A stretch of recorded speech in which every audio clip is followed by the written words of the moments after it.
এটাই ল'ৰা আৰু এটা ল'ৰা যদি বাহিৰত যায় ঘূৰি নাহে বুলি টেনশ্যন হ'ব বা তাতে বিয়া পাতি ল'ব আৰু ঘূৰি নাহিব এই বুলি যাবই নিদিয়ে মই উপায় নাপায় কাৰণে মই UPSC কাৰণে গৈছো এনেকুৱা এটা চিটুৱেশ্যন আছে ফাৰ্ষ্ট মই সেইটো ভাবিছো যে মই যদি PhD নকৰো মোৰ কৰ্পৰেট চেক্টৰত যাব মন আছিলে সেইখিনি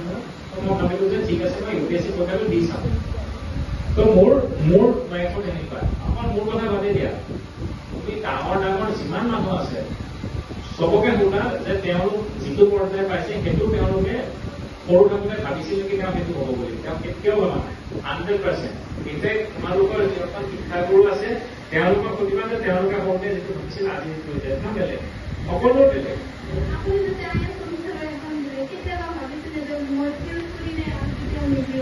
মই ভাবিছো মই 3বাৰ দিলে 3বাৰতে যদি নহয় তেতিয়াহ'লে মই আকৌ PhD কৰিম বুলি ভাবিছিলো মই মা দেউতাক এইটোৱে দেখাব খুজিছিলো যে নাই মই 3বাৰ কৰি ফেইল কৰিলো মই নোৱাৰো মই যাবই লাগিব বাহিৰত এইটোৱে মোৰ প্লেন আছে